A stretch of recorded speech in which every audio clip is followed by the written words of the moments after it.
Hey, this is Robert with Clean Pool and Spa, and in this video I'm going to be troubleshooting if your pool pump is not priming. So first thing you want to do is turn the system off right there, and let's come down here. Next thing that you want to check is the pump pop lid. In here is the O-ring. Be sure that's in good working order. If it's not, go ahead and replace it, and you can put some Magic Lube in there. Keep everything nice. Next is the actual pump itself.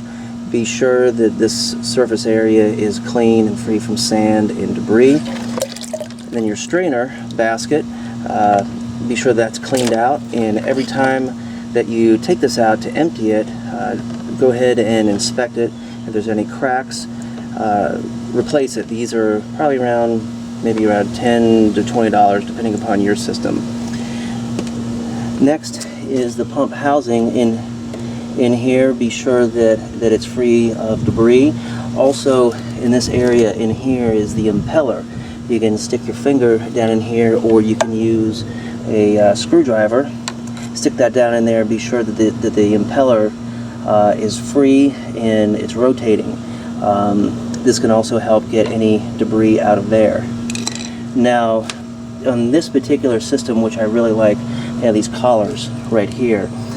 It's not hard plumbed in there. When I had my pool right in Arizona, I really like these. So if you're thinking about getting a pool, I would highly recommend this because it's so easy. You just spin these and you can go ahead and remove that. Now in here is the pump housing gasket. That they can sometimes get worn out and cracked, and it's very easy to take apart. Just have these screws right there. You can go ahead and remove those, and replacing the gasket in there is very simple. Now if yours is hard plumbed, this is the suction side, and if the pump overheats, the pump motor overheats, this and this can melt and warp, which can cause air to get into the system as well. Now this particular one just has a valve right here, but if you have a Jandy valve, many times you'll have a Jandy valve that sits right here. The inside can get worn out as well. Also, when it comes together like that, when it sits down, maybe it's off a little bit. When you tighten those up, you want to be sure that you do it in a star pattern, not just go around in a circle. Also, this is the skimmer side, and this is the main drain side. A lot of times dirt and debris can get caught in here, and if that's the case, you can pick up one of these bladders. This is one that I've been using for quite a while, and it really works. Just hook up the hose, garden hose in here, and you can stick it in there like that, and it expands and it forces water out of the tip of it, and you can direct it to either, the skimmer or the bottom drain side.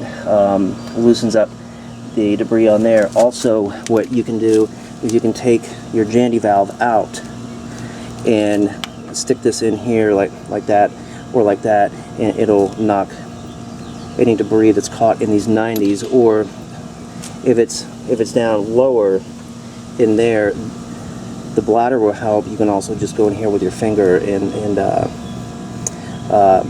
get the debris out of there. Now one thing that I want to show you, this has an air bleeder valve.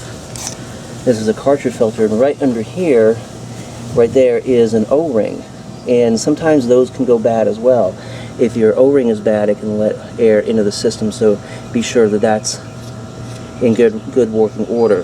This system is fitted with a tab feeder, and on the tab feeder top there's an O-ring right in there. These things are very easy to replace.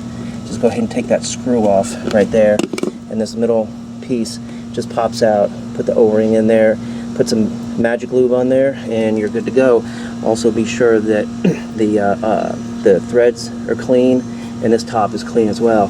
And all of these this system has a lot of 90s on here, so be sure that you know, you want to check those to be sure that they're not leaking as well. Again, these are fitted with the collars, and I really like them as well. So I think that's about it. Let's go over and look at the skimmer. Okay, so you want to be sure that the skimmer is free of debris. Also have a couple rocks in here, is to weight the skimmer down. Be sure that the rocks are bigger than the actual hole, because if they fall in there, you're going to have a pretty big problem. Also, the skimmer weir, which can be found, where is it? Right there. I don't want to get my camera wet, but I zoomed in there. Anyway, yeah, you probably know the skimmer weir is right here at the opening. Be sure that that's in working order as well, because if that is sticking up, that will restrict the water flow going in here, and you can draw air into your system that way. So I hope that helped. That's some troubleshooting tips on if your pump is not priming. So check out the description box below, link to my website, cleanpoolandspa.com. Lots of great information over there. So like, subscribe, and comment here. Till next time, as always, be safe and happy swimming. Bye.